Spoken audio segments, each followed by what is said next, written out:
Hi, hello everyone. Thanks so much for joining us today. Um, if you haven't already, please take a minute and just introduce yourself in the chat. And I'll ask Francis, do you think we should go ahead and start, or should we wait a few more minutes? Yeah, I think we are 2 minutes over the time, so we can get started. All right.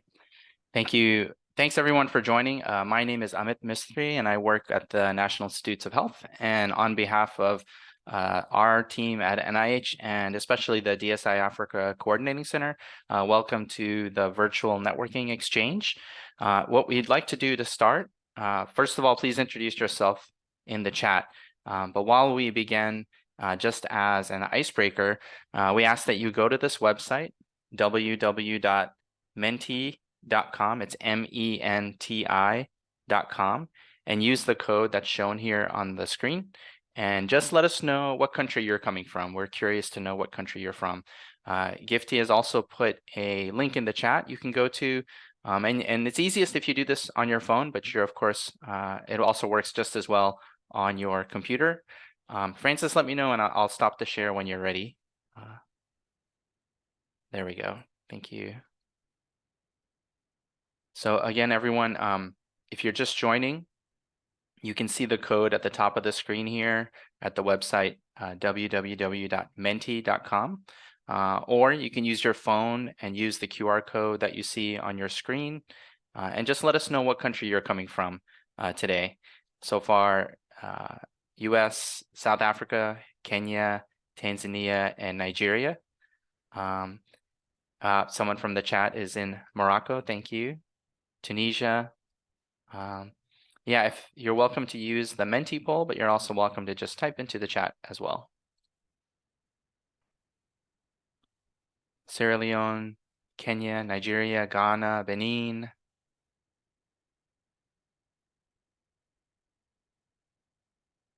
DRC.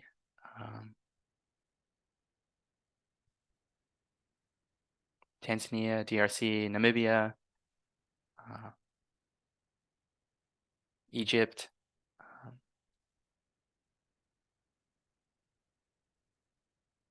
Uganda, Morocco. Yeah, thank you so much, everyone. As you can see, we have a really diverse crowd from a lot of different parts of Africa. So thank you all for being here today. And if you haven't already heard this, we're just doing a quick icebreaker poll to get to know where everyone is from. I see Zimbabwe and Kenya in the chat. Looking for other countries, Guinea, Conakry, Tanzania, Kenya, South Africa. So welcome everyone. Molly, thank you all so much for being part of the program today. Ethiopia and Nigeria also. You can keep using the poll. I'm gonna go ahead and get back to our slides here. And as I mentioned earlier, this program is called the Virtual Networking Exchange. I hope that some of you have been to one of our events in the past, but if you haven't, this event is really meant to be an informal way for you to learn about different data science and health related activities happening all across Africa. And it's also meant to be a chance to network with people that you may want to work with in the future, you may want to collaborate with. The way that today's program will work, this is kind of an overview of today's agenda. We're gonna, after this welcome, we're gonna ask our Michelle Skelton from the DSI Africa Coordinating Center to give you a broad overview of the DSI Africa program and why we're interested in convening all of you in venues such as this. After that, one of the co-chairs of the Partnerships and Outreach Working Group within DSI Africa is going to share a little bit more information about that group and how any of you can be a part of that group. And then what we're going to do is the bulk of the program. We're going to move into these different rounds of networking. In the first networking round, you'll have the option to choose one of 5 different breakout rooms. And in each of those rooms, you'll find 2 or 3 organizations that generally fall into these different categories that you see here. And we'll give you more information about those rooms when we get to that stage of the agenda. But you'll get to choose, and you can go into that room. You'll hear a few presentations from those organizations. And importantly, you'll have a lot of time to ask them questions, learn about their work, share a bit more about what you're doing, and hopefully identify some people that you might want to work with. And one limitation of this program is obviously you can't be in multiple breakout rooms at the same time. Please know that all of these sessions will be recorded and they'll be posted on the DSI Africa YouTube channel after the event. So if you really want to know about one organization but aren't able to go to that room, you can always watch their video presentation later. And so we'll have one round of networking starting at about 2:15 South Africa time. We'll have another round of networking starting around 3:05 p.m. South Africa time with a different set of organizations. You'll have a chance to interact with different people and different organizations. And at the end, we'll actually bring everyone back together in a plenary where we're going to feature short presentations by 4 different research funding agencies. This will be a really good opportunity to learn more about what these different organizations are doing in the space of data and health, but also give you a chance to ask them questions and learn more about how to be more successful at applying to their opportunities in the future. We're aiming for our program to end around 5:15 p.m. And yeah, we'll guide you through the process. So if this is new to you, don't worry, we'll make sure it works well for you. Just a few housekeeping logistic items. Please note that while we're all in plenary, your microphones and videos are closed or blocked, only because we're going to be a large group. We're expecting throughout the day more than 300 to 400 people. So we want to make sure that everyone can hear clearly while we're here in this plenary. When we move to breakouts, you'll have the ability, we encourage you, in fact, to turn on your camera, unmute, and really interact and engage with those breakout rooms. There will be a facilitator there in each of those rooms to help you. And again, please note that the breakout rooms are being recorded and they will be shared on the DSI Africa YouTube channel after the event so that you can catch up on any presentations that you wanted to hear from but couldn't during the program. And if you'd like to learn more about all the different organizations that are part of the program, the DSI Africa website has a full list of all the organizations and their websites. And if you have any technical issues during the program, thank you for being patient. We're going to do our best to try to help you. My email and my colleague Francis's email are here on the screen. Feel free to contact us and we'll do our best to help. But please know everything's going to be recorded and will be posted online afterwards. So with that, I'm going to stop my share here and hand the floor to Michelle Skelton, who is the lead at the DSI Africa Coordinating Center. Over to you, Michelle. Thanks so much, Amit, and welcome everyone. Welcome all the different organizations and the presenters. We really appreciate your participation and of course the audience as well. So let me just share my screen, that one, and put that into presentation mode.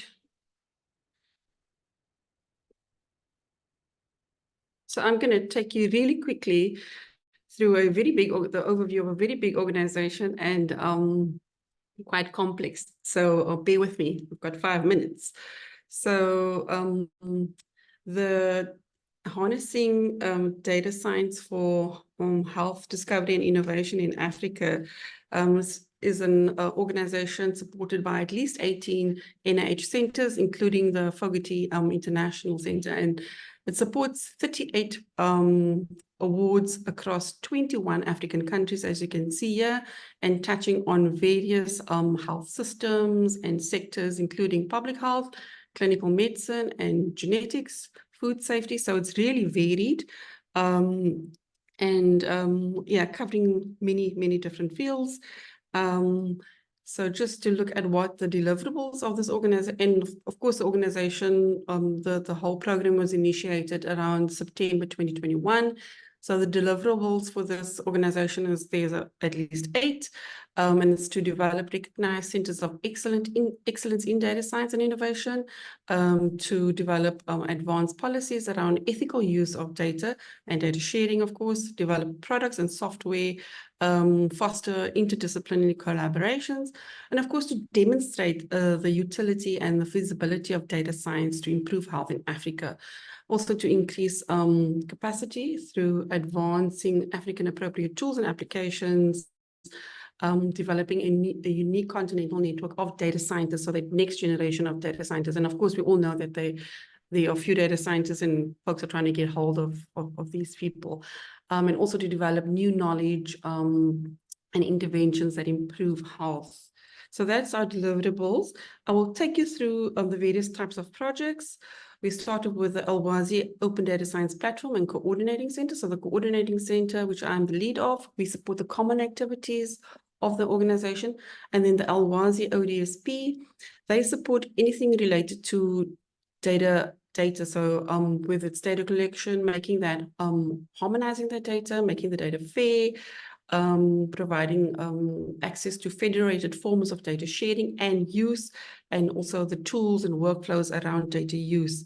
So anything related to big data as well as storage. So that's the Alwazi ODSP. Then we look at the LC projects, and they really do the research around bioethics and legislation related to big data and guiding us on responsible use of data, adhering to privacy policies, which is varied across jurisdictions, across borders, across continents. So it's a really big task, but also ensuring that we do utilize data to improve the health and for the benefit of humanity. So there are 4 of those. There are 7 research hubs. The research hubs are networks within themselves, and they partner with government, industry, and various NGOs. They address really critical health issues, but they're also, of course, multidisciplinary. So those are the research hubs, quite big projects within themselves. Then we have the smaller research projects, and they really ask niche research questions, and they in the really specific fields. So you will have around infectious disease or malaria or other complex diseases as well. We also have, and there are 13 of these research projects. Just checking the time. And if we look next at the research training hub, so also again, large projects and networks within themselves, and they're there to really, they work across continents, often having partners in the US and in Africa, really to develop the faculty within African institutions, and then the faculty can train the next generation of data scientists, but they're also there to develop curriculum for postgrad studies, especially around masters and PhD. Then we have 6 research education projects. So these projects address specific gaps in perhaps whatever the other projects in DSI Africa could not answer, and they did some research on what the training gaps and needs were within the consortium, and spoke to those needs. So there's 6 of those research education projects. So as I said, our network is quite complex. We use various tools to collect data. We use various tools to mine data and do analysis, really to, and then also, of course, using machine learning algorithms that will be using artificial intelligence tools eventually. So to this whole ecosystem, recently, there's also been a component of synthetic data training added to this, because there's really a need around synthetic data can actually allow you to have access to large data sets, but also allow you to maintain the privacy of those data sets. And it's a really neat tool for training, you know, on those data sets, but not really using the original data set. So we have access to that component as well. So this just shows the structure of the consortium with a coordinating center sitting in the middle, really communicating with all the various projects and seeing to those common cross-consortium activities. We support very much the working groups, and each working group has a chair. We work very closely with the Alwazi Open Data Science Platform. We also support the steering committee and work very closely with the NIH program staff. We haven't formed independent expert committees yet, or data access committees, but there is sort of talk that may happen at some point. So just looking at our leadership of our steering committee, we have 2 chairs, Shin-Fing Xiong, and he's based at the Inform project, but also based at the University of Villanova with an engineering background. We also have Joyce Nabenda. She's based at Makerere University with a MacData project and is an expert in computer science and leads the lab there. So really our steering committee provides us strategic leadership, guidance and oversight, really to advance data science in Africa, to foster collaboration, monitor our progress and whether we will reach our outcomes. So we have those supporting our group as well. So we meet, just to put this there, we meet regularly, we meet once a month, and the various projects give progress reports, and we'll see that many of them are actually forming other connections with multiple organizations and also connections within the network. So we also meet as a consortium at least once a year in person.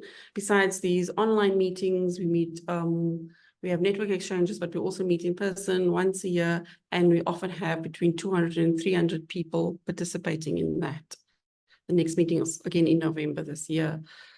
Just to share with you some resources that you may want to go and explore on our website. We have a organogram, and if you click on various projects, project leads, it will expand into who the other members of those projects are and give you some information about those projects. So all 38 projects should be there, or it may still need to be updated with all of them, but it may already be.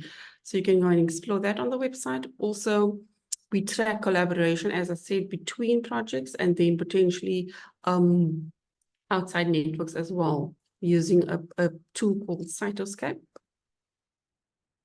We also have other some more information on the website about our annual calendar, so you can have a look at that and see what activities are happening. We often have webinars, workshops that are accessible to outside members, so you can have a look at that. We also have our training calendar on the website, which shows you monthly what trainings are happening. These are usually internal, but we do sometimes have opportunities for external members to join various activities, and we do post that on our various social media channels and also on the website. So just some more of our resources. We have an infographic to give you some quick stats about the organization, also available on our website. And we have 4 working groups, the data management, data governance, partnerships and outreach. And this network exchange is being organized by that group, and Rachel will take us through more details about that working group. We also have a training working group that is looking at various competencies around data science, and also developing a short course in an introduction to data science. But I want to talk about that in detail. We have our various social media channels. We use X, LinkedIn, and we also have various campaigns where we support women in science and putting a spotlight on women in science. So that was just a really quick overview of the organization. I hope it was very helpful to you. You can have access to these slides and, of course, talk to us about any questions you have. So I'm going to hand over to Rachel, the co-chair of the Partnerships and Outreach Group, to take us through some of that. So Rachel, do you want to use your own slides? Yeah, sure. Thank you.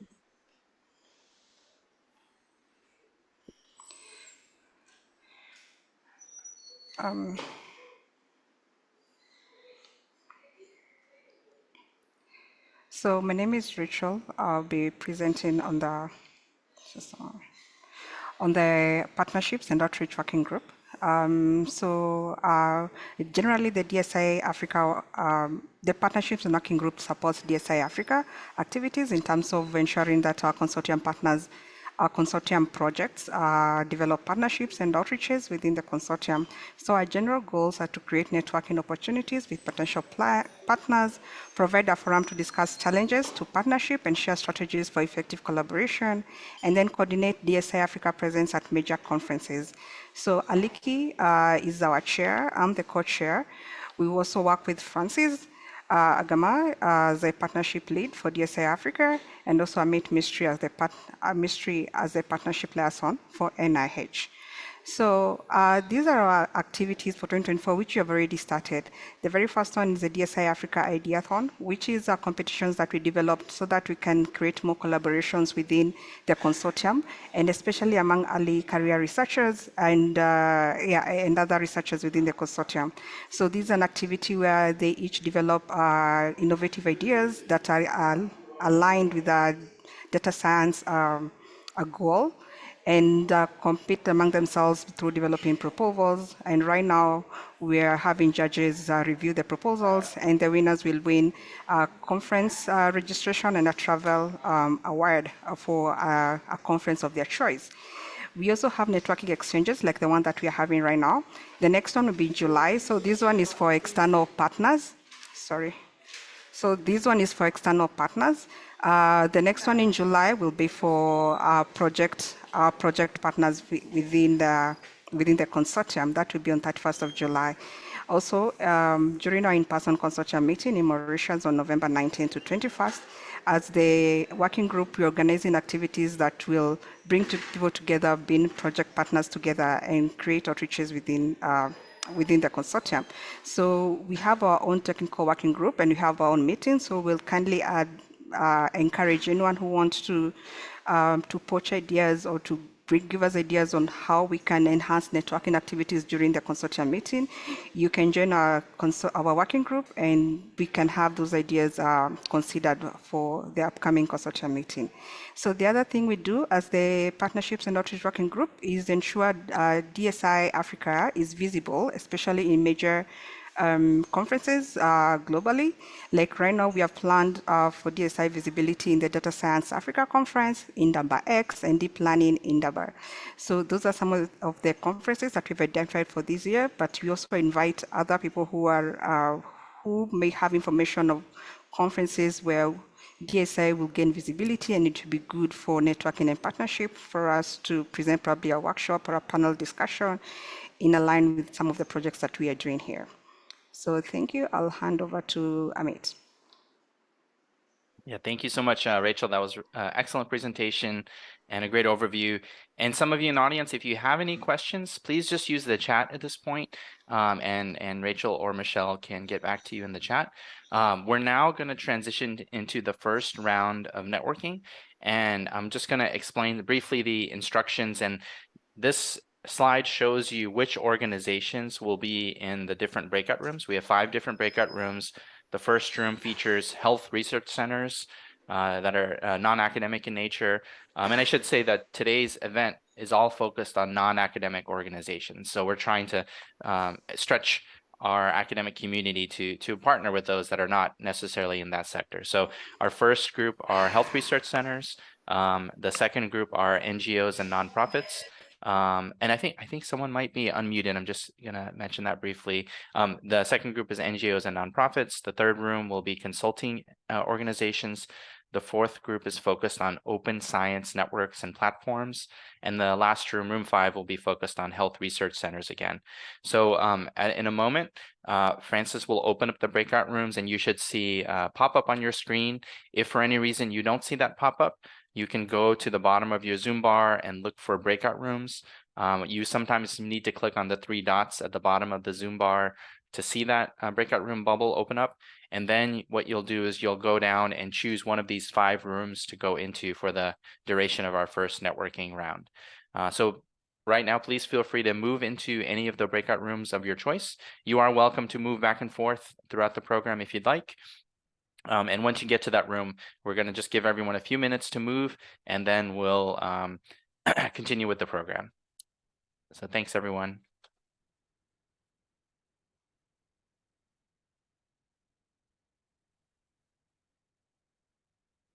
And we'll be moving into breakout rooms again shortly. But in the meantime, please take a look at this poll question. You can enter it using the QR code on the screen, or you can use the numerical code at the top. You go to www.menti.com, and the code is 3771230. And the question is, in just a few words, how would you describe the potential of data science to transform health in Africa?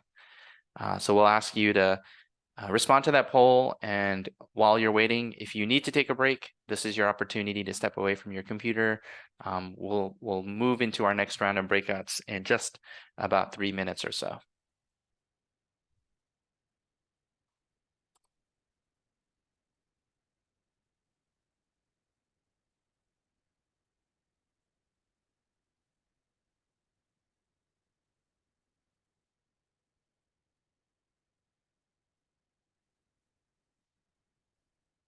So yes, for everyone who's just returning from the breakouts, we're just going to take a short break here.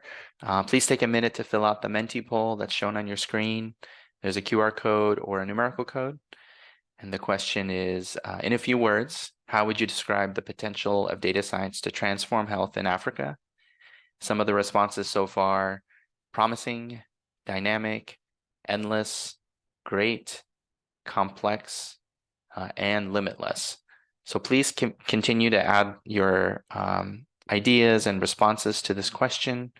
If you have any trouble with the Menti poll, feel free to just use the chat and enter your the words you would use to describe the potential of the field. And Francis, just let me know when we need to get started with the next round.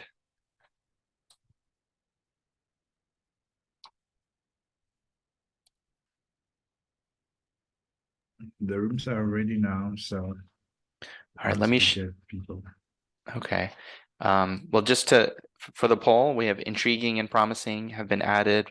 Lacking in experts, immense. And while more responses come in, let me just share the instructions for the next round of breakouts. As you can see here, we're going to have another round with 5 rooms. And again, you'll have the choice of choosing a room that you'd like to go into. Listed here are the different organizations that will be presenting in each room. We have a category of NGOs and nonprofits, another round of health research centers, a few private sector institutions, a few global network or Pan-African networks, and then we also have another room for health research centers. So take a look at this room to help you decide which room you'd like to go into. And we encourage you all to go ahead and choose a room that you'd like to go into for the next round. I'll leave this up on this screen for a moment and give everyone a chance to decide where you'd like to move to.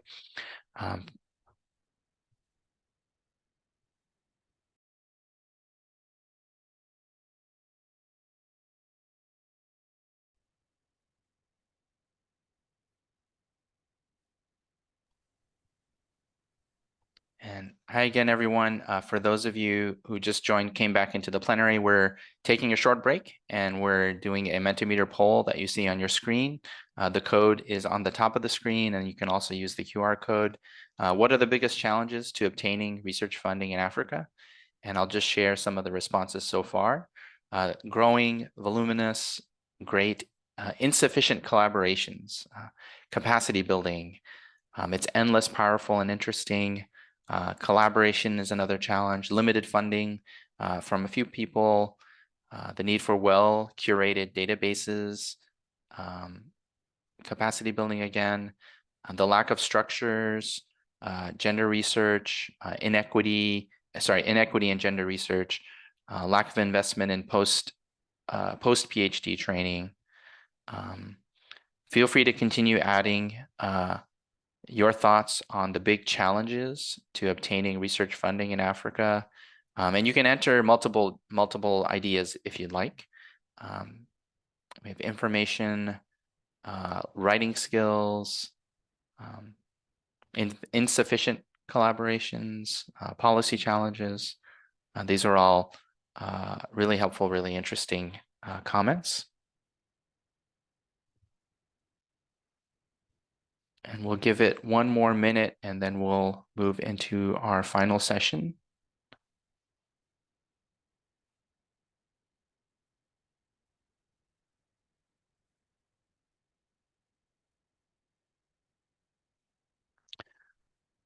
All right, so thank you again, everyone, for being part of the program today. I apologize for any technical difficulties anyone's had. We had a few presenters that unfortunately weren't able to present. We hope that you can share your slides with us and we can make those available to the audience. I myself had technical difficulties, so I know that this happens often. But again, we're now here to the final round of the networking exchange. And in this situation, we're not going to put everyone in breakouts, but we're going to keep everyone together. We have an audience of more than 100 people, and we're really excited to have 4 presenters representing different research funding agencies and organizations. And we've asked them to present short presentations highlighting some of the new opportunities and priorities that their organizations have, but also give them a chance to share some advice with you on how to engage more with their different organizations. So today we're going to start with a presentation from Wellcome, featuring Ekin Bolakwasi, who's a technology and data prizes manager with the data science and health team, and Grace Anand Calcott, who is a program advisor for the same team within the Wellcome Trust. They've both, some of you may remember them from our DSI Africa consortium meetings in the past, and I'm really excited to have you both here. With that, would you mind turning on your cameras and slide share? And you have the floor for the first few minutes of presentation. Over to you. Thank you. Yeah, just give me a minute to get my slides going. You've already introed us, so that's great. I don't need to do that. Are you seeing my slides? No, not quite yet. Are you seeing them now? They're loaded. Yes, we can see them. Now you can see the full screen slides. Great. Okay, I don't use Zoom much, so I'm glad that worked out. So yeah, thanks so much for that introduction, Amit. And hi everyone. You may well recognize us. We've come to the last 2 DSI Africa conferences, and it's nice to be here with you again today. We will share in this presentation a bit about the research programs, just in case you haven't heard us talk, but we'll also talk, as Amit said, about upcoming opportunities. And we've got some new ones to share with you from the last time we spoke to you. So hopefully that will still be of interest. So just in case you're not familiar with Wellcome, we are a UK-based funder, but we fund globally. And our focus is really on research that will improve health, life and well-being. So we both fund research, and we also do a lot of kind of partnerships and advocacy work, because we know that this is a big challenge that we're absolutely not going to solve ourselves. So our 4 research programs are discovery research, which is the biggest and broadest of the 4. And that's really about kind of foundational research and creation of new knowledge. And then our, what we call kind of health challenges, are focused on mental health, infectious diseases, and climate and health. And the goal with those 3 is much more about driving impact against those issues. So we'll start with discovery research, and I'll hand over to Ekin to talk about this because she's the whiz on it. Thank you, Grace, and good afternoon, everyone. It's really nice to be interacting with you again. Okay, so just to pick it up from where Grace has left, discovery research, our discovery research team's goal is to support research to transform understanding of human life, health, and well-being. And we are open to a diverse range of disciplines as long as there is a clear link to human health. So this includes clinical research, fundamental biology, public health, humanities, and social sciences, as well as physical sciences, engineering, and mathematics, which I think will be quite relevant to quite a few here. So it's very important to note that tools and technologies are also very much part of the scheme, as they are often game changers and they need to be supported and considered of equal merit to hypothesis-driven research. But their potential application for these schemes need to support discovery research, or in other words, it needs to have a clear link to human life, health, and well-being. So it's important to highlight that discovery research support is not directed towards any of Wellcome's health challenge areas that Grace has just mentioned, and your research proposal do not need to be somehow connected to mental health, infectious diseases, and climate and health programs at Wellcome. This is a common misconception, so we wanted to just highlight that there are separate funding offers for from these teams. So can I have the next slide, please? Thank you. So I'd like to talk you through different open mode schemes that are part of the Discovery Research portfolio. So our funding schemes in Discovery Research are intended at 3 different career stages, including early career researchers, intermediate career researchers, as well as more established researchers. So I am not going to go through these in details, but there's a QR code at the right corner of the slide, and I would really encourage you to go and have a look at those to kind of have a better idea of the details of the eligibility criteria and what is on the offer as part of these 3 schemes. It is important to highlight that these schemes are open 3 times a year. So I would very much encourage you not to rush into any of them and really to wait and prepare your application when you think that you are at your strongest. So for the first year of our funding schemes, as part of the Discovery Research Awards, we funded over 20 million pounds in projects led by researchers based in low and middle income countries across different career stages. We are quite pleased about that, but we recognize that it's not enough. Then there's so much more that we can do. And Wellcome is a global funder, and we'd really like to increase our LMIC-led Discovery Research portfolio. So hopefully talking to you here today is going to be a step towards this goal. So I also would like to highlight that applicants do not need to partner with any researchers in high-income countries. So these awards are open to applicants that can be totally led and delivered by LMIC-based researchers. Next one, please. Okay, so the next one that I'd like to talk to you about is our mental health challenge area. So our mental health team's goal is to provide a step change in early intervention of anxiety, depression, and psychosis. So the reason for this is that by 2030, mental health disorders will become the biggest global health burden, and they are often characterized by progressive chronic nature with high rates of relapse, causing therefore a huge amount of pain to many people across the world over a long period of time. Added to this, we have a huge gap in data and evidence relating to mental health conditions globally, and with this gap is even more prominent in low and middle income settings. So for our mental health related funding schemes, we want to focus on early interventions to stop the escalation of these conditions before they become a lifelong burden to many people. So by addressing current gaps in our understanding, we want to find better ways to group people and develop new and improved interventions for depression, anxiety, and psychosis. And we want to support research that enhances our understanding of how biological, psychological, as well as social factors interact in the development and resolution of these conditions. So with this lens in mind, there are 2 funding opportunities that I'd like to highlight to you. So firstly, we have a mental health data prize, Africa, which is currently a live scheme.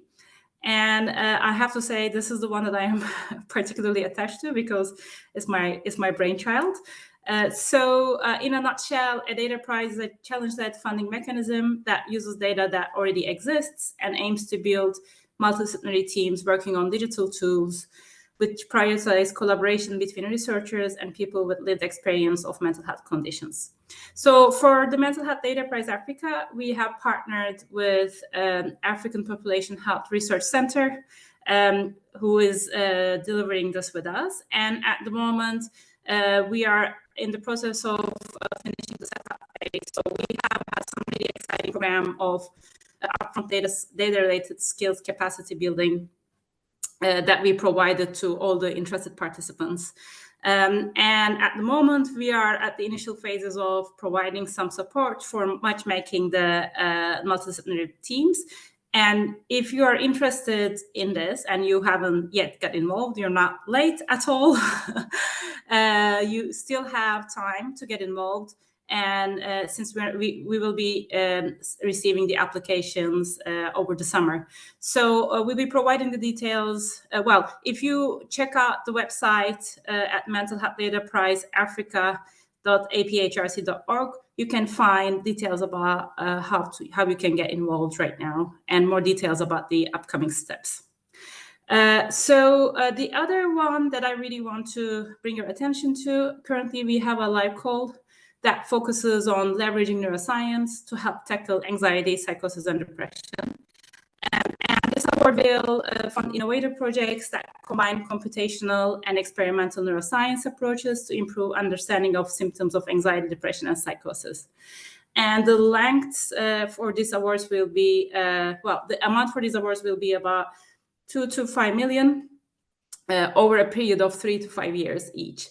So if you are working at the intersection of neuroscience and computational biology that can be applied to mental health, I very much encourage you to look at our scheme page on Wellcome's website to find out a little bit more about the eligibility criteria and the remit of this award. Over to you, Grace. Great, I had to find the unmute button. Thank you, Ekin.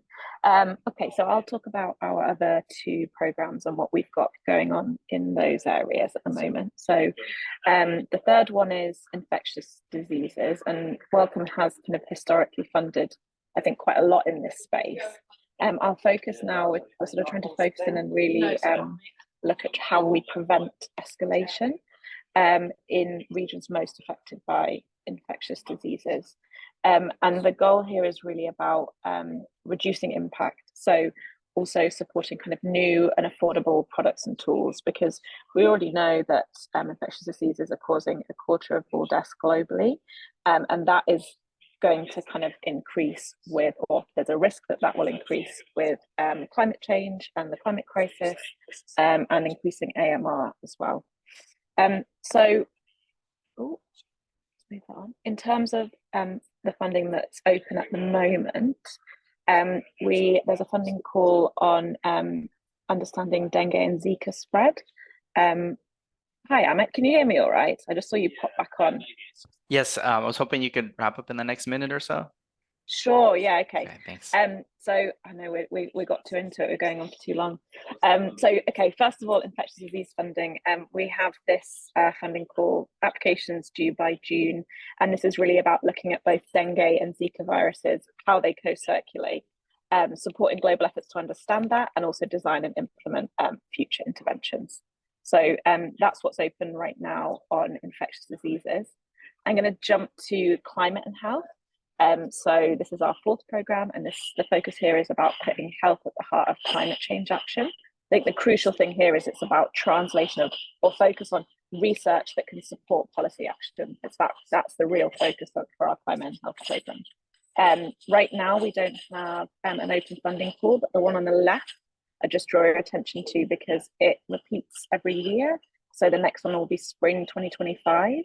That's about generating evidence that can drive policy and practice. And I know we've had some really exciting applications to the last one that have, strong elements of data science within them. So definitely relevant to this group. So keep a lookout for that, and that's going to open towards the end of this year.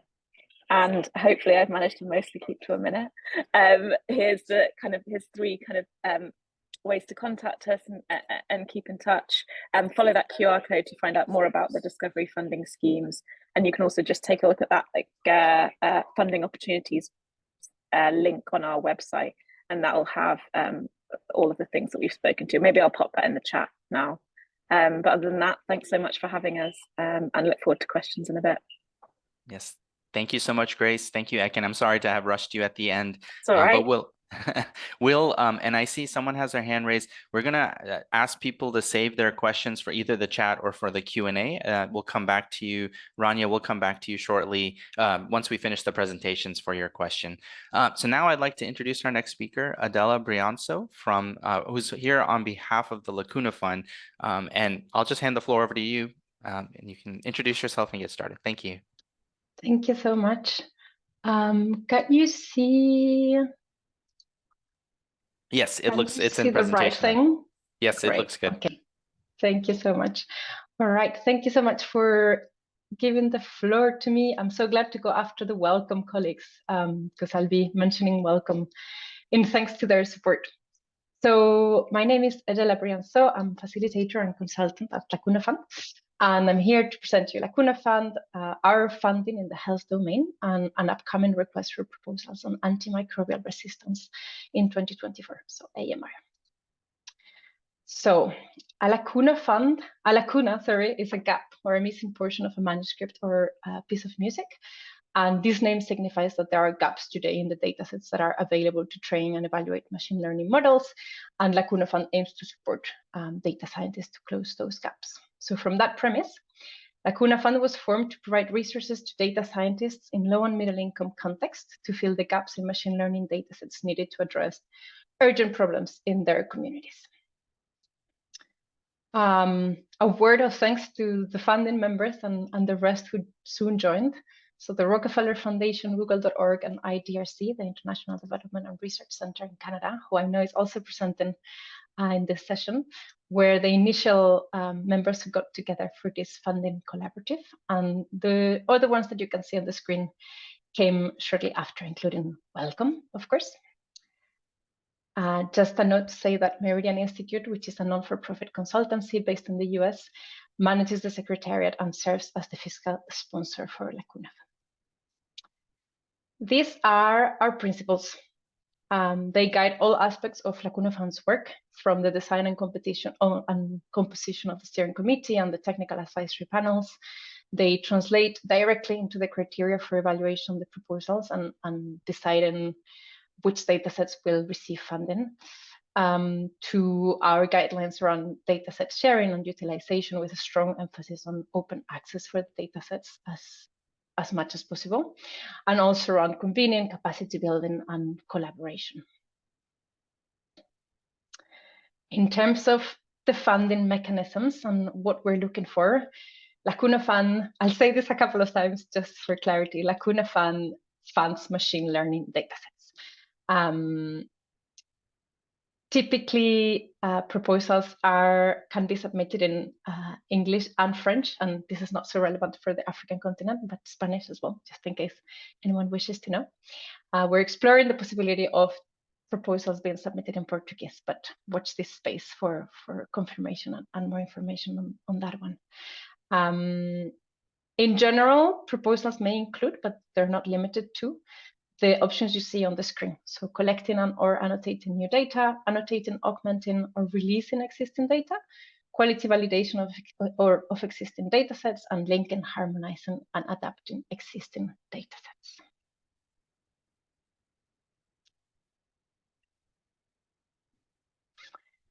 In terms of funding happens in the form of open solicitation process or request for proposals, or RFP, in different domains. So far, Lacuna Fund has funded datasets and open RFPs on agriculture, language, and I'll just mention that this is not necessarily health related, but it could be. There's a natural language processing RFP coming up in 2024. So if this is of interest, make sure to check out our website. Health, which I'll be telling you a bit more about, and climate, as well as other areas where the steering committee identifies a need.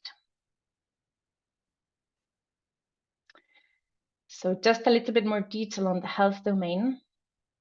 So far, there has been 3 calls for proposals on health: 2021 equity and health, which led to 10 datasets; 2022 climate and health, 5 datasets; and 2023 on sexual, reproductive, and maternal health and rights in Africa, specifically, 5 datasets.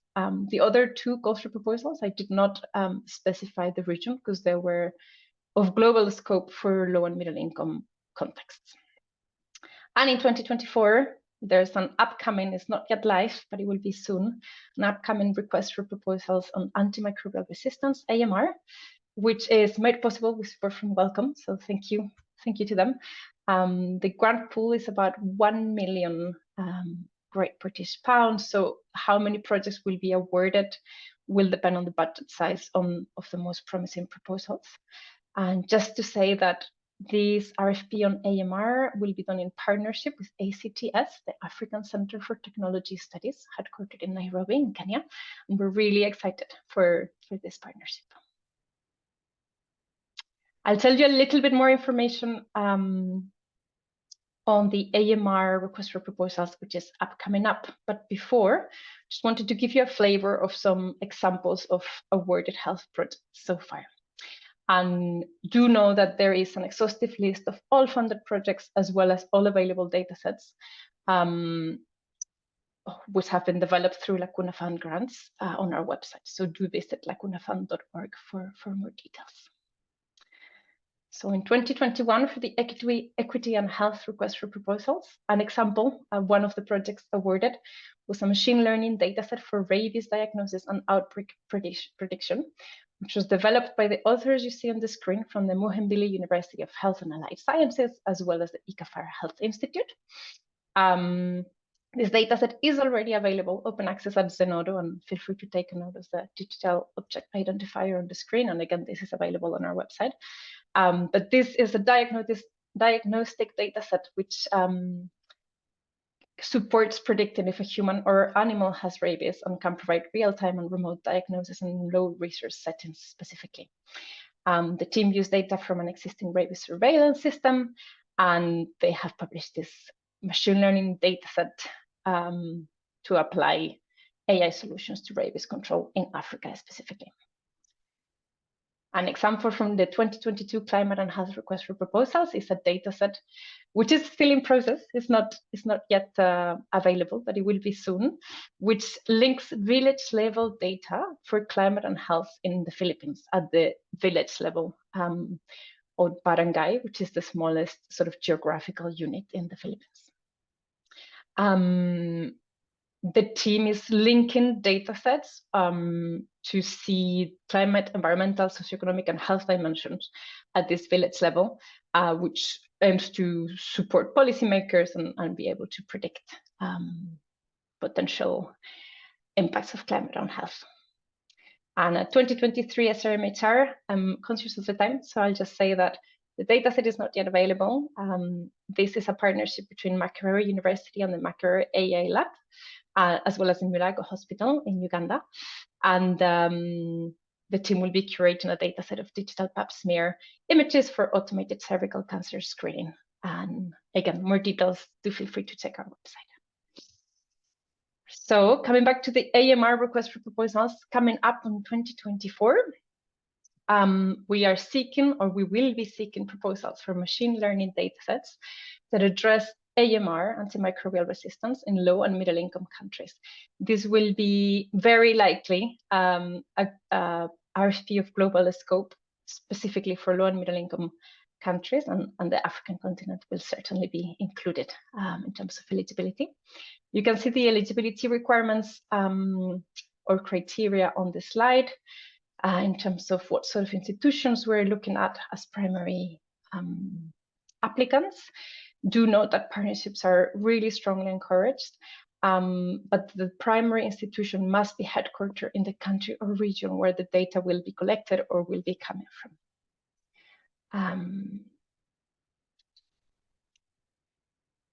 A little bit more information. I cannot give you, unfortunately, a launch date yet for this RFP, but do subscribe to Lacuna Fund's newsletter to be notified when that happens, and that will be around late June or July. There will be an applicant webinar taking place shortly after the launch, which will be followed by a Q&A period. And do note that the submission portal will be open for about 6 weeks. Again, all of the information will be on our website, lacunafund.org. And I look forward to any questions you might have in the Q&A later. Thank you so much, Adela. That was really great presentation and great to learn about the past work as well as the upcoming work for the Lacuna Fund.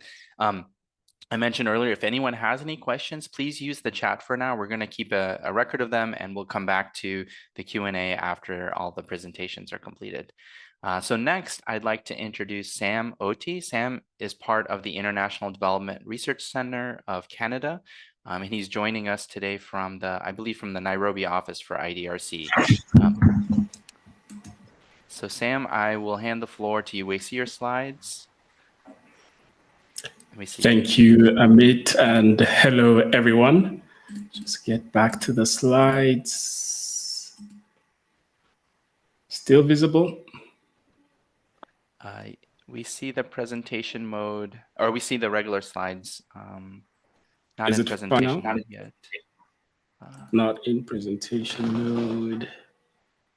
How do I switch it to?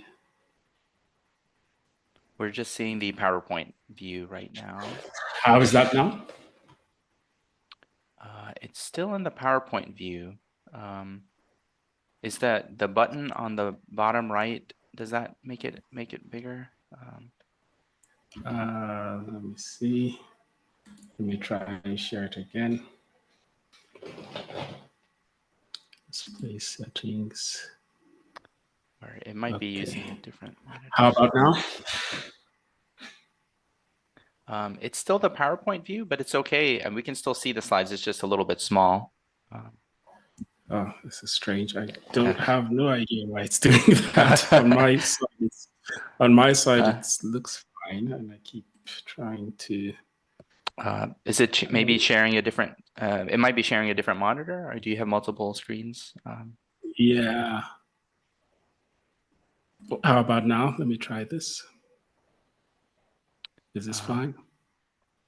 Someone suggested stopping the share and trying one more time. Maybe we can try that. Let me try that. Let me try that and then start again. Sorry about that, everyone. Back to the window. Where's the presentation? Okay. Okay, I'll try now. It's still. Yeah, I'm still seeing I'm still only seeing the PowerPoint mode. If what you could do is just make that note, where it says click to add notes, just make that really small, and I think it should be still readable for the audience. Yeah. All right, how is this now? Sorry about that, everyone.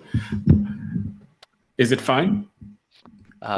It's still small, but I think I don't know. It's very strange. It's still we only see the PowerPoint view of it, so it's a little bit small. But why don't you go ahead and proceed, and I feel like we'll do the best we can. So it's really, really tiny. Or it's just the PowerPoint view. So the slides look small, and then there's a note bar and the slides on the side. Okay, I think let me try to make it bigger to begin with. All right. I think now we'll just have to manage. I don't know why it's never done this before. Okay, so back to this. Tell me if it's fine. Is it? It's bigger? not sharing yet.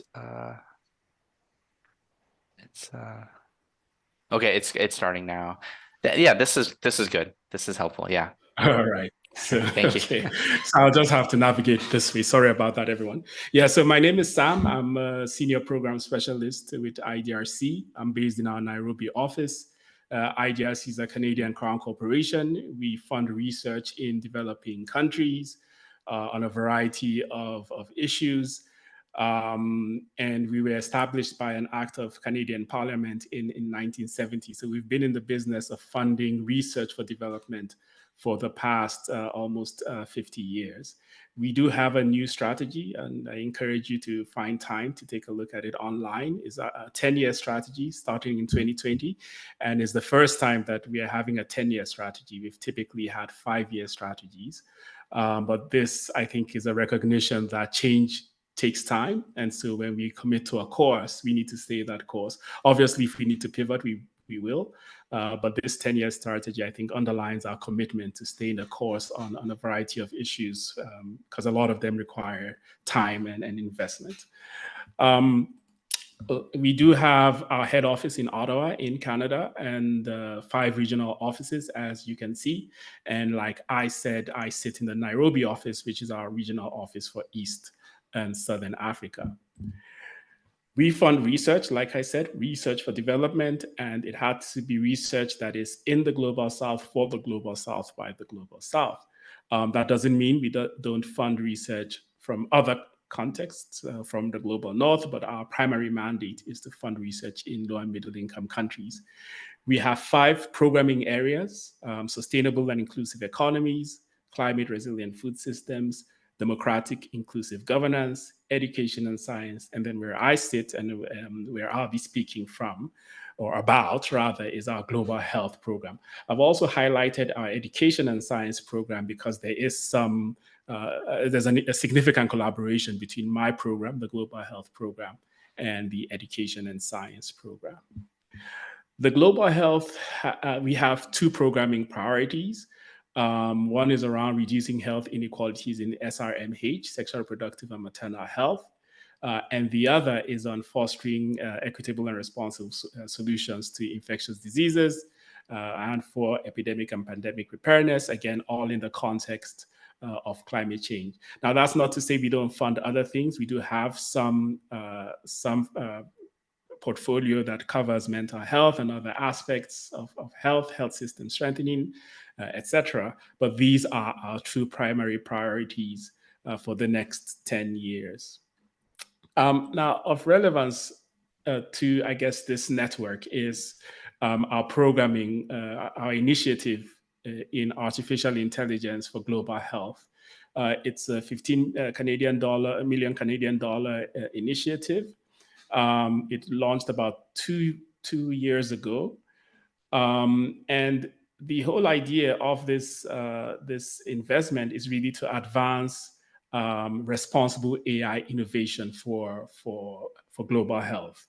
And the image you see on the screen is sort of how this initiative is structured. So again, you can see almost looks like 2 sides of a brain. On one side, you see the sexual, reproductive, and maternal health, and which is one of our programming priorities. And on the other side, you see the epidemic and pandemic preparedness and response, which is the other of our programming priorities. Now, for the SRMH side, we have set up innovation hubs, AI innovation hubs, in all the regions where we work. On the epidemic side, we have a global hub, which is hosted at York University in Canada, but has an LMIC mandate. So it's that hub is incubating research AI-driven, research-focused AI innovations in low and middle income countries. And then we also have commercialization hubs in Asia, Africa, and LAC. And those hubs are innovating startups that are working at the intersection of AI and SRMH, or AI and infectious diseases, epidemics, pandemic preparedness and response. Now, this AI for GH initiative was inspired by a larger program that we had that has been in existence at IDRC on AI for development. And that's why I mentioned our collaboration with our education and science program, because this initiative actually sits with them and has a broader mandate than health. It looks at development in general. So they're doing a variety of things like looking at strengthening feminist AI, advancing feminist AI, looking at AI for agriculture, AI for climate change. So they have a broader mandate, but they sort of inspired our work on AI for global health, initially funded by Swedish SIDA, but additional funding to expand this program even beyond Africa is coming through other funders. So in terms of funding opportunities that I think are relevant, and I encourage you to follow our social media pages, Twitter, LinkedIn, visit our website. There are 3 that I think will be of interest. We had a call a couple of weeks ago. It closed earlier in the month on establishing regional hubs for climate change and health research. That process is already ongoing. We're in the process of reviewing the expressions of interest. And so obviously you can't really apply at this stage, but the idea is it's a re-granting model. So we're going to set up 5 regional hubs, 1 in each of the regions where we work. They're going to get $4 or $5 million, and they would now re-grant that to people who are working on innovations, who are doing research at the intersection of climate change and health. There are 3 thematic areas, but I just wanted to point out one, which is looking at responsible health and climate data and information systems that are interoperable, disaggregated, intersectional, and secure. So that's one of the thematic areas. There are 2 others. I'm sure this information is still on the website, but I think you should look out for this because the hubs will be launched in October. And after they are set up, they're going to launch their own call for proposals. And there's going to be 2 hubs in Africa, one for Central and West Africa, and then one for East and Southern Africa. But there'll be hubs in the other regions as well. If you're interested in SRHR, there's an open call right now on addressing the neglected areas of SRHR in Africa. This is so it's not a hub, it's not a regranting model, but this is looking for inviting ideas for implementation research on these neglected areas of SRHR. Then the AI for GH that I mentioned, we are in advanced talks with another funder, and it's likely that there will be a phase 2 of this. I can't say too much for now, but it's going to be official very soon. And again, just follow our social media pages and website for more information. Lastly, how do we fund? Mostly through open competitive calls, like some of the examples I gave earlier. We do have a few closed competitive calls, but they are rare.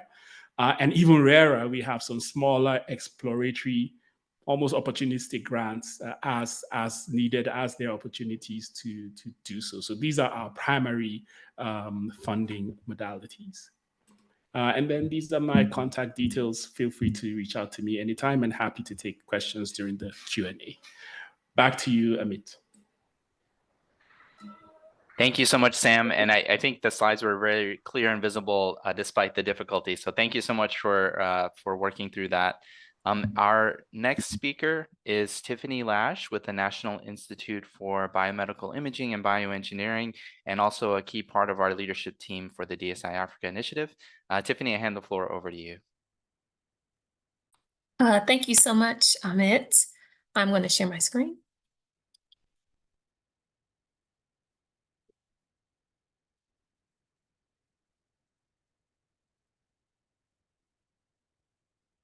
Are the slides visible? I'm not seeing them yet. Not yet? Okay. No.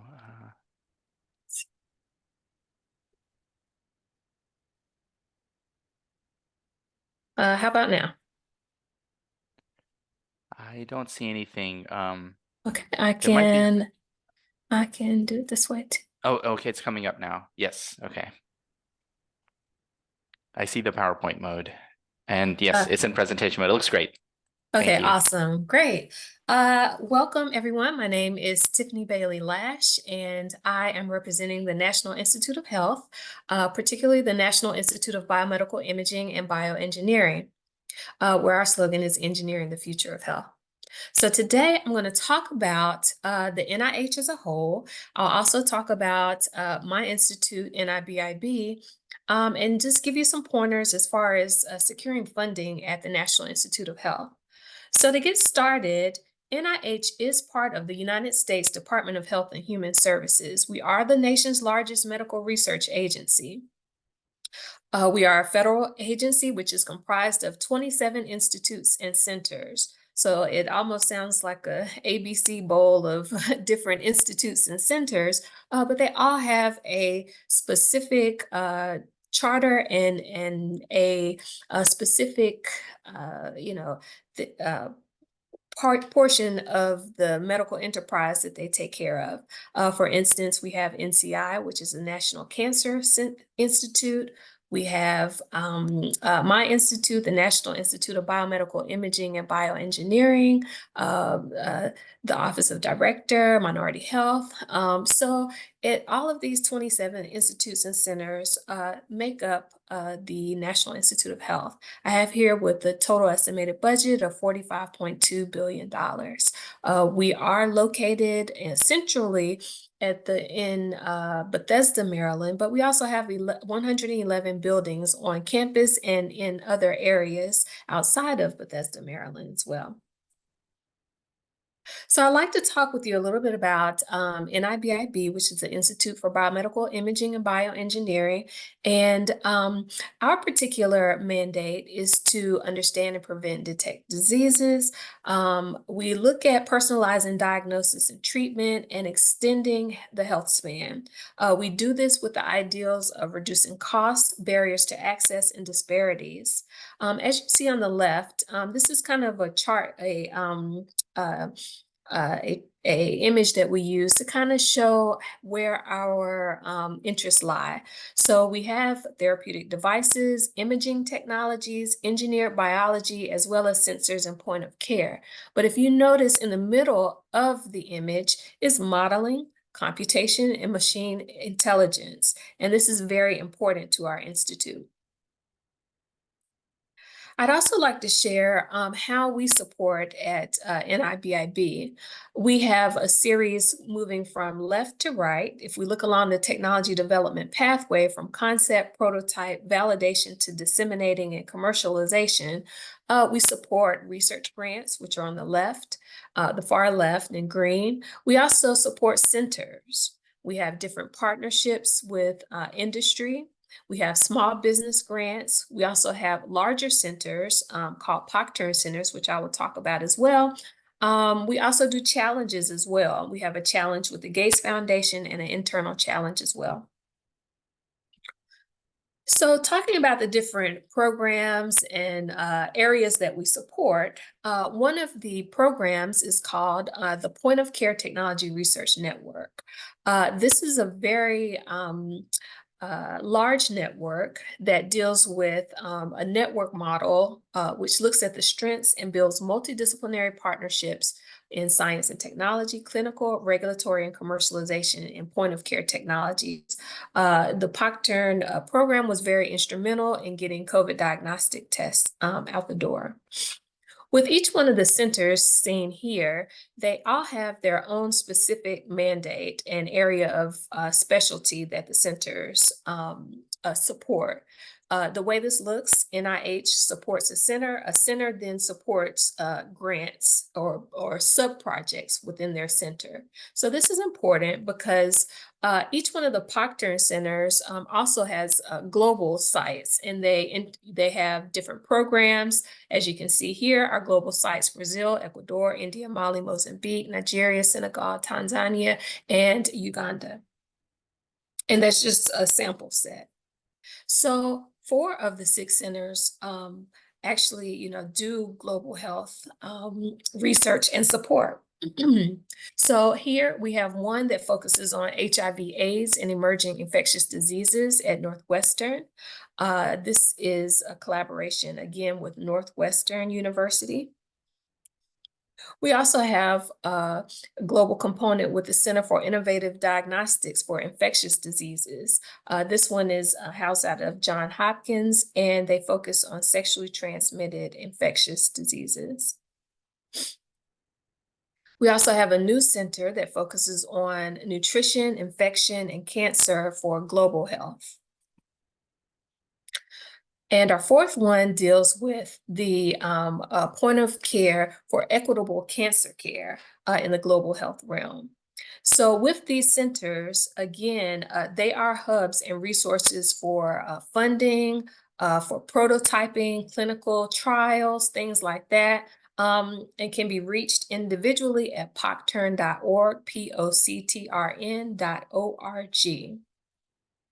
So that gives you a little flavor of what the individual institutes do. What we just talked about was NIBIB, but we also at NIH also have different offices and centers. Fogarty International Center being one of them, which is a co-sponsor with this particular initiative with DSI Africa. But I like to also show we also have offices. This is the Office of Research for Women's Health, where they are committed to enhancing and expanding women's health research. And it goes along with our NIH vision of sex and gender integrated into biomedical research. So their focus, again, is on women's health research, clinical research, and promoting women in biomedical careers. I wanted to show this because it shows, how different programs support women's health. And many of these do have a foreign component. We have different challenges. We have initiatives that focus on chronic hypertension and pregnancy, medication treatment for opiate-dependent expectant mothers. And we're also moving into, as we move into 2024, we're looking at intimate partner violence, healthcare access and equality, and also addressing overdose mortality. These types of programs and initiatives, one here is something we call the Radex Tech for Maternal Health Challenge. These challenges can range up to millions of dollars. And these challenges, you just have to, stay on at challenge.gov. It's a website to determine, where, what areas are of interest with regards to the different challenges. Here's one that's focused on maternal health. And just to give you some ideas of some of the developments from the challenges, we have things from wearable monitors for blood pressure. We have hemorrhaging point of care diagnostic tools, care management, mHealth platform. So several opportunities there. And just to get an idea of where things are going, we're interested in maternal health with fetal monitoring, particularly continuous monitoring. We want less, invasive types of technologies. And also we have a problem with limited data analysis. So we like to focus on FHR, uterine contractions, and also just overall the fetal health. Those are 3 different areas that we'd like to explore and make some headway in. And accessibility. So I wanted to quickly just share with you, how do you find out about these opportunities? So the first place and main place is nih.gov and /grants-funding. You'll see here on this webpage, you can find funding where the first arrow is, or how to apply if you need some, some guidance on how to apply. So once you hit find funding, you can enter in the search bar. You can put global health research. You can put any type of search term to kind of pull up your areas of interest. It will give you the title, when it was released and when it expires. So it's a very helpful tool. One other tool that I like to share is a database. It's called NIH Reporter. So Reporter is very helpful because it's a database of all of the different grants and opportunities that have been supported by NIH. So if you're in a particular area of research and you like to see, well, how much is NIH funded here, or who funded it, you can actually put that in the quick search bar. So I'd like to say thank you, and I'll be happy to answer questions after at the appropriate time. Thank you. Yeah, thank you so much, Tiffany. That was a really great presentation covering a lot of ground that hopefully is of interest to our audience. At this point, I'd like to ask all the presenters to turn on your cameras, and I'll hand the floor over to Michelle to moderate the Q&A. Thanks so much, Amit. So thanks once again to all our speakers, Akin, Grace, Adila, Sam, and Tiffany. So it's really great programs and, opportunities coming up. It's very exciting. I think the chat is just on fire here with questions. And I think Akin responded, Akin responded to Chiamo's question about how funders align with governments. But there was also, I think all the funders can respond, the other funders can respond as well, but let's just look at, I think it's Rihanna's question. She says it's frustrating for her because many of the funding opportunities require research policy support. And I just wanted to ask Rihanna if she's still there, if she wants to maybe elaborate on that. Is she an independent researcher not linked to an institution where she doesn't have research office support? And maybe the funders could respond to her. And I see there's more questions. Rihanna, I don't know, are you still there? So her question was, funding opportunities have very difficult requirements, such as research support policy that require a network of collaborations, which is limited. Hello. My name is Rania Sayed from National Authority for Remote Sensing and Space Science, based in Egypt. I asked the requirements of funders is very difficult to meet, particularly for African researchers. For example, funders requires a network of institutes to work together to support the policy, to engage with the stakeholders, and even ask that stakeholders to be part of the proposal of the funding applications. And sometimes it's very difficult to meet these requirements. And also they always ask about state of the art and make it very difficult to meet in the application proposal. So يعني, how can overcome these challenges? Anyone want to respond to Rania? I can take a. Grace, would you like to go? Thank you. Go ahead. Okay, I can take a first step. Thank you so much, Rania, for your question. I appreciate that you bring this up, and I hear you, and I think it's important to make space for this sort of comment as well, especially having the representatives from the funding bodies in the room. I can only speak for Lacuna Fund funding requirements. I won't speak for any others. I do think that where that coming with strong proposals and getting everyone sort of on the same room and getting letters of recommendations from all partners can be difficult. From the Lacuna Fund side of things, we highly encourage applicants to come with letters of support from partners, but this is not a requirement. And as a funding body, as a fund, Lacuna Fund does provide capacity building trainings and workshops as part of the granting process. So I think these are some of the ways that Lacuna Fund is trying to mitigate the concern that you bring up, which I can only agree and think that it is important to make space for it. So I'll let my colleagues speak to it. Thanks. Thanks so much, Akeem. Go ahead. Yeah,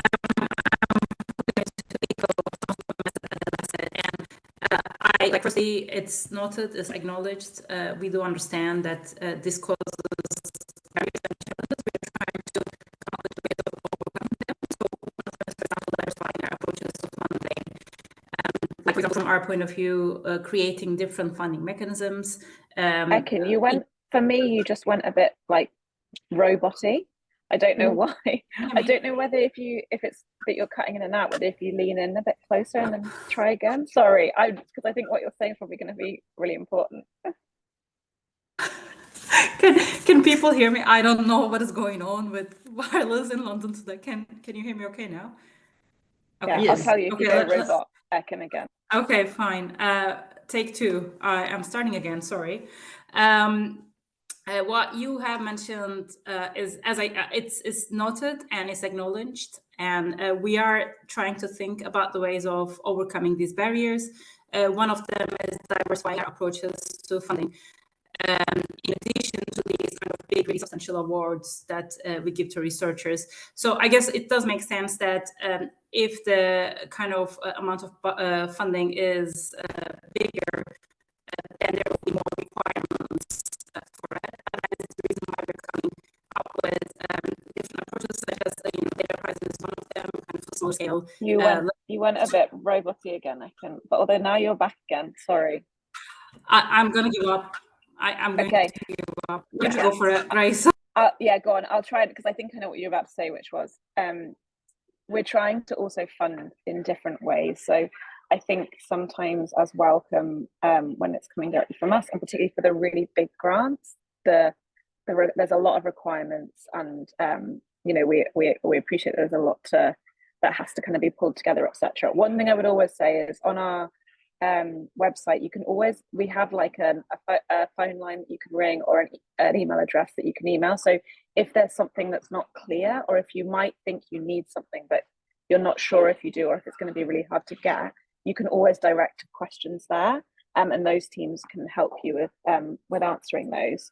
I know sometimes, for example, we hear from folks that think they need to have a high income country partner for something that they're doing, and that's not necessarily the case. So if you have questions about what you need to pull together, do reach out to them. But I think what Ekin was saying was, you know, one of the ways that we're trying to fund differently is like the Mental Health Data Prize, which is we're doing with APHRC, is like a different structure of grant, has some upfront, you know, it has a few months of kind of training as part of it, capacity building, networking, matching different groups, so matching mental health researchers with data scientists, etc.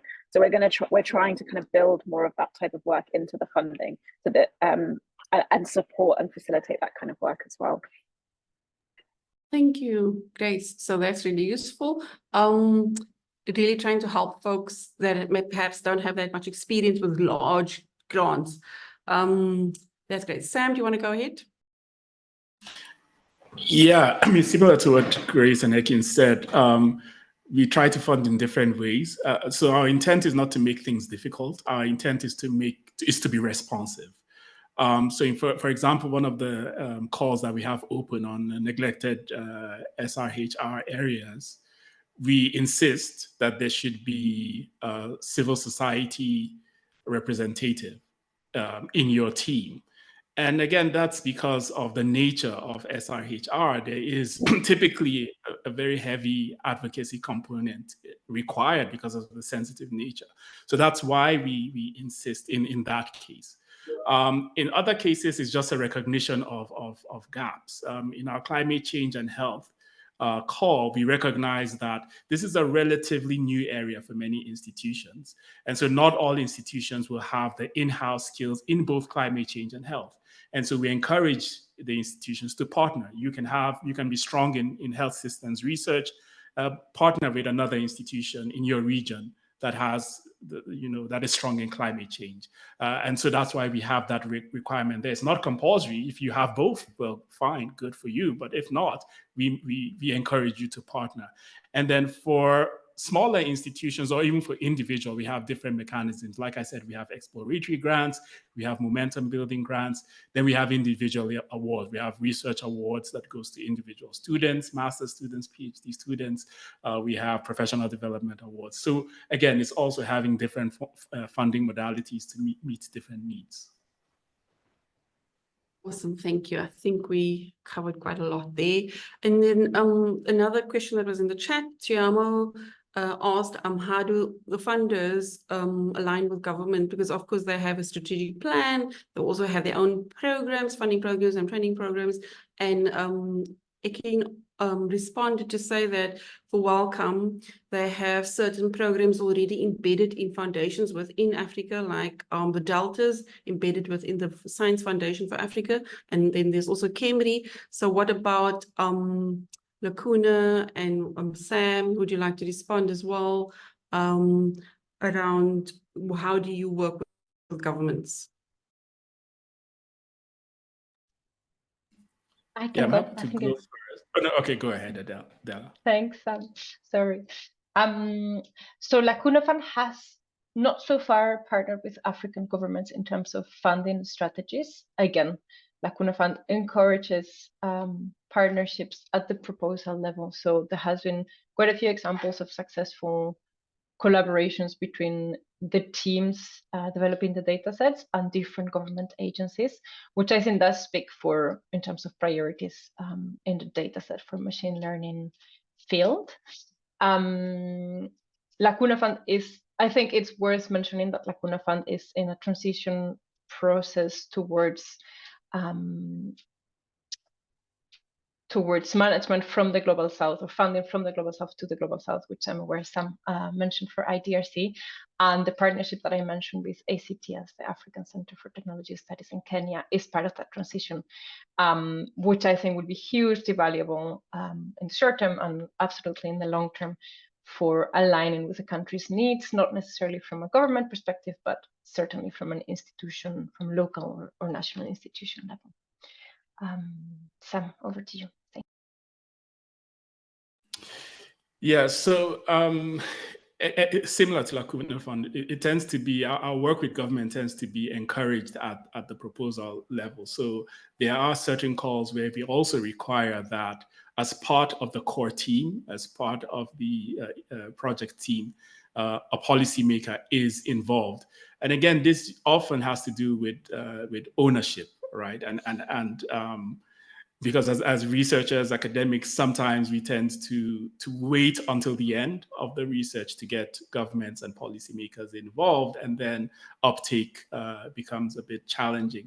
So what we try to do is to encourage at the beginning. Sometimes we go beyond encouraging and we require that you should have a policymaker in your team, and of course one that is relevant to the thematic area, and hopefully that will not only enhance the chances of ownership, but also be more responsive. Again, we're really trying to be responsive, that we are doing research that meets the local needs, again, in the spirit of localization. So that is one of the areas. We also work with public institutes. We might not directly fund, let's say, a Ministry of Health, but we could, in the case of, for example, Kenya, we could work with Kenya Medical Research Institute, which is a public institute, but has some level of autonomy. So in that case, we would work with them. And it's not unfathomable for us to work with ministries. It's just the funding mechanism becomes a bit challenging. Some governments, when you transfer funds, it goes into the treasury and it sort of disappears there. And then, yeah, it becomes really complex. So it's not that we don't want to, it's just the mechanics of it sometimes is just impossible. Thank you. Thanks, Sam. I just want to ask from the NIH, Tiffany, would you like to respond, contribute to this? NIH working directly with governments. Before we go to Chiamo. Absolutely. So NIH in particular, certainly, and federal government agencies, our sister agencies, work with non-government entities as well. What we found to be helpful, particularly at NIH, we do different challenges. That's our way, and also some other granting mechanisms as well, to bring in the foreign component to support health and research. So, you know, there are opportunities within NIH and other granting agencies. For example, I presented about a collaboration with the Gates Foundation. And in particular, even with DSI Africa, we certainly partner with our those who also have like-minded interests as well. Thank you. Thanks, Tiffany. Chiamo, you wanted to add, and then I need to go to the other questions. Go ahead. Yeah, no, definitely. I just wanted to follow up on my question. I think it's a critical one, because bottom line is governments, if engaged, I think accordingly, can in a way provide an avenue for sustainability of projects beyond projects become programs. And often I think we overlook the fact that some of these calls that we make as donors do, like Sam was trying to explain, require a policymaker.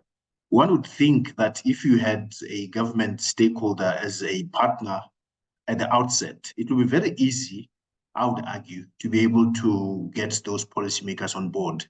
And I think it's a critical piece, especially if you look at the science policy interface, science policy society interface. We need these players. And I think the outcry for our African governments to come on board to fund more research could get, I think, a shot in the arm if donors themselves do have initiatives like, I think, the ones that have been proposed by Akin and others, to purposefully try to engage them in joint action not just as a stakeholder. I think that's where the sentiments of mine are coming in. I'm talking as a director for the African Open Science Platform, and governments are a key stakeholder as well. And I think going forward together with governments and donors like yourselves, you can come up with some modalities where we can find low-hanging fruits, how we can engage and to tackle this problem with them coming on board to do more funding and research. Sam, I do agree with you, some monies disappear, but I think it's a misnomer. There are countries in the huge swathe of Africa where there's progress, and I think we need to accentuate that progress and support it. Thank you. Thanks, Jamo. That's awesome. Thanks for that contribution. We have questions from Cynthia Sang. Do any of these organizations provide travel funds for African scientists to attend international conferences or training programs? So a very specific fund so would you like to respond? And then maybe I can, no, I'll keep the second one separate. Go ahead, please, if anyone wants to respond.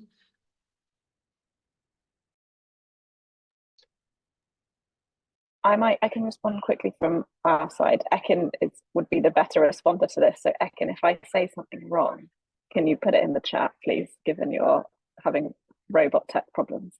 But we don't have like a kind of ongoing offer in terms of like for individuals to attend conferences, like, just like an open kind of pot that you can apply for most of our kind of longer and bigger grants. That can be factored in as part of the grant cost, and we do allow and we do support that. I suppose the only other thing is sometimes if we're supporting a particular event, etc., then like that there might be possibility to kind of sponsor attendance to it as well. But it's not something that we do as like sort of stand in a very open way. Based on what I can put in the chat, it sounds like I got that about right. She's our expert on this. Thanks, Ekin. I don't see any other hands up specifically for I can quickly say from Lacuna Fund. Thank you, Michelle. Sorry. So for applicants applying for teams applying for Lacuna Fund funds, those will be proposals around machine learning data sets, and part of the narrative or the proposal of the application package is a sustainability plan, which includes the possibility to include funds in the budget and a plan to attend up to 2 international conferences. So this is something that we understand is a crucial opportunity for data scientists, as well as to ensure the buy-in on the success of the data set and the project itself. So I appreciate this question. Thanks. Thanks so much. So it seems mostly a component of a bigger application. There's you can add a motivation for travel. Obviously, you have to, if you have collaborators, if you network within a network, if you want to keep up with the most recent developments in your field, you would want to go to conferences. So of course, it's useful. The second question, if there's no other contributions, Jamo, your hand is still up. I don't know if you want to contribute to this. No, it's an old hand. Sorry, Michelle. I'll drop it. Thank you. No, that's not a problem. So for Lacuna specifically, do you fund researchers to create pilot projects generating actual data or just simulation of data sets? Adina? Yes. Yeah, thank you so much. Great question.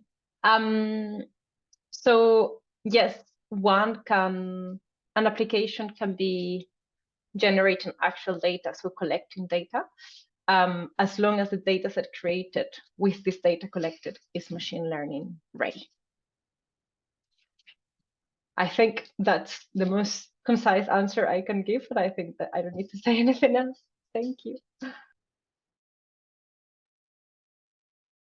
Oscar, are you satisfied with that? I don't have any other questions from the chat. Is there anyone else that want to speak up? Please raise your hand. I just wanted to go back to the discussion about governments. I often find that in some countries you have easier access to government officials than others. Like in South Africa, I mean, you don't directly have access to ministers and so on. You have to go through Department of Science or Department of Health and it's often a connection through a funding body. So I do appreciate Chiama's, raising this. I think with funding bodies, sort of governments really listen to you, though you have their radar up and listen to you to, and I think you could influence in that way to say that, there should be a component of this within a grant application, and are you aware of this perhaps? And I like what Chiama was saying, because once you have the policy maker on board in the beginning, it's sort of an easy sort of transition to incorporating that into other systems like policy development and within health systems, I suppose. Chiama added a African countries national e-health strategy for digital health. Thanks for that. So folks can collect that. Any other questions? Anything else from the funders you want to highlight? Michelle, there's one question from Aster in the chat that just popped in. Do you see it? Yes, there we go. I see in one of the presentations, maybe NIH, research support for female biomedical scientists. What kind of support do you provide? So specifically for females, maybe first to Tiffany, and then the others can indicate specifically for women. Thank you so much. Thank you for that question.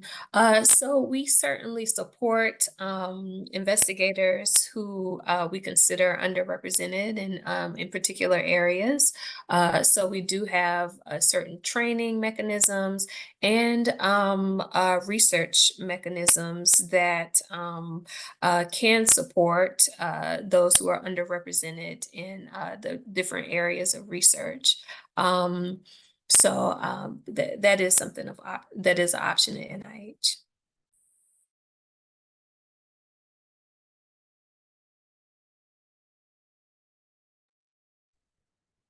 Any of the other funders have very specific funding for women? We don't have anything that's kind of very specific, but I know that we track like the proportion of applicants that we get from different genders and also different regions, etc. And we're like constantly trying to improve that, but we don't have anything. We don't have a particular offer, unfortunately. So nothing ring-fenced just for women. Okay. Yep. I can go from Lacuna Fund. Similarly to Wellcome, Lacuna Fund also does not have a specific funding track just for female scientists. Similarly to Wellcome, we do track data on the gender of researchers and the gender balance in the applicants, as well as the teams that get awards. And we're trying to do better every time. We have seen a much better ratio in the past 4 years in terms of the gender ratio of applicants and the gender ratio of finalists. And we do ask and discuss with finalists and awardees their plans to mitigate any gender bias in terms of the data set that they create, but as well as the gender representation in the team, not just total, but also in terms of positions of leadership, and fair compensation and that sort of thing, not only in gender, but also all sorts of potential discrimination vectors and factors. I really appreciate this question. Thanks. So really, If I may. Go ahead. Yeah, a similar situation in a sense. For IDRC, we are aligned with Canada's Feminist International Assistance Policy. And so GEI, gender equality, is a significant factor in the kinds of research that we fund, and tends to have a very strong weighting in the evaluation criteria of the proposals that we receive and that we eventually fund. And that would include that the project teams demonstrate how they are including women considerations, how they are including other gender minorities, intersectionality considerations, and the extent to which women researchers, especially early career researchers, are included in the project team. So that is a very significant factor for us, and typically could even make or break a research proposal. Thanks so much, Sam, for that. We have quite a long question from Victor to everyone. We at Nestra understand the importance of quality and excellence in gathering of data required for research, ensuring reliability, accuracy, compliance of data-driven processes and systems. We provide research partners with expert guidance on enduring and integrity of data by implementing robust management systems. So I think this is more about the specific services at Nestra. So if anyone's interested in that, please capture that and contact Victor. Thank you so much for that. So are there any other questions for our panelists? Otherwise, we can be I think we're on our time limit now. I think we had some interesting discussions that covered many things. And how do we align with government? How do we deal with gender equity? And I think many of the funders are quite sensitive to that, and it's built into the various funding models. And also spoke about the stringent criteria for funding applications. And again, the funders are sensitive to that, giving different types of opportunities, whether it's individual funds, sort of seed funding and the various types. So that's really useful. So I think if there are no more questions and if the funders don't have anything else to contribute at this time, it's really lovely, really informative. I'm really excited about all the opportunities that are available. There's one more. Okay, just popping in some more information. Thanks, Adela. So I would thank you so much for joining us, and thank you to the audience as well for your patience with all the technical issues. The DSI Africa really tries to bring this community together, trying to build a data science community across Africa, trying to bring collaborations together and just create awareness of all the opportunities on the continent, all the various organizations. And I'm going to hand back to Amit now to close the meeting for us. Thank you so much. Yeah, thank you, Michelle. Thank you again to all the panelists, not from just from this session, but throughout the day. And I just also wanted to acknowledge all the facilitators that helped organize today's program from NIH, but also from the DSI Africa Coordinating Center. So thank you to Rolanda and Michelle, Gifty, James, Tino, Wisdom, Samir, as well as Rachel and James. So just thank you all so much for being part of the program. Please take a minute and just use the QR code here to share your feedback on how today's session was, any advice or feedback you have on improving future meetings like this. We would greatly appreciate.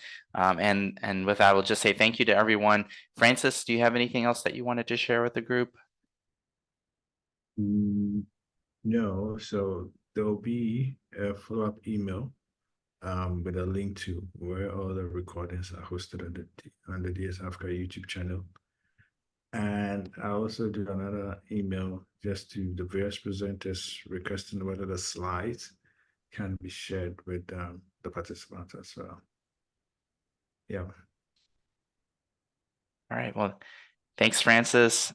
He's the one running the show behind the scenes that really helped put all this together. So thank you, Francis. And thank you to everyone. Have a wonderful rest of your day, your evening. And Michelle, go ahead. Or did you have something? No, I want to okay. have a clapping hand for Francis for all his help and organization, but I can't find it.